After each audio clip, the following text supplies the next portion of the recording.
Good day, tennis fans, and welcome to Point Counterpoint. I'm Ted LePak, and joining me is Blair Henley, and today we're talking about grunting in the WTA.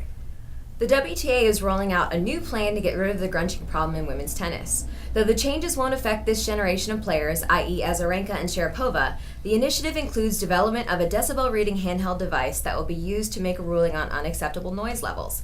They also plan to educate players in large tennis academies and lower-tier professional events. Your thoughts? I'm glad you asked, because I think this is stupid. I think that men or women or anybody who plays tennis should be able to grunt, shriek, yell as loud as they want without any stupid decibel point takeoffs for that. Play your game. Play your game the way you want to. I'll admit, I played college tennis. I've played some low-level professional events. The grunting never bothered me, but really, it doesn't matter what I think. It doesn't matter what you think. All that matters is what the fans think. They're the ones paying the bills. Do you think the WTA wants to be worrying about this? Heck no.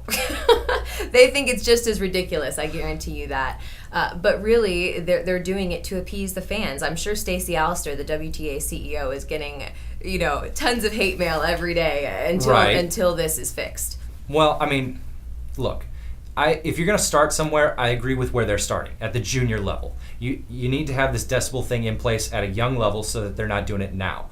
But you can't affect the games of the top two players in the world like Maria Sharapova and Victoria Azarenka. They're grunters. You can't just stop a whole sport because people are complaining about the grunting. So you got to start at the grassroots. It will be interesting to see when they deem the next generation of players. Right. When do you think the next generation cutoff kind of is?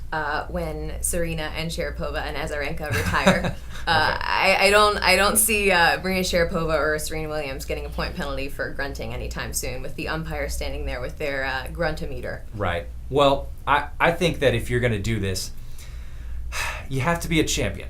And as a champion, as a top 1 or 2 player, you should be able to, or top 100 player even, you should just be able to block out what your opponent's doing. You should be able to play through the grunts, the shrieks, the fans to an extent. You got to be able to block out the fans a little bit. Like in basketball, when you're shooting a free throw and they're waving those sticks behind the backboard, you should be able to make that shot. It's kind of similar in tennis, I think.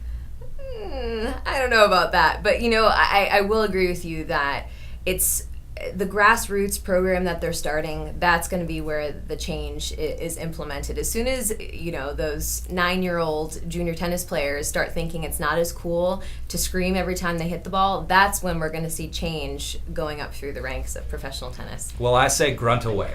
And with that, we're going to close our Point Counterpoint. We'll see you next week here on Tennis Now.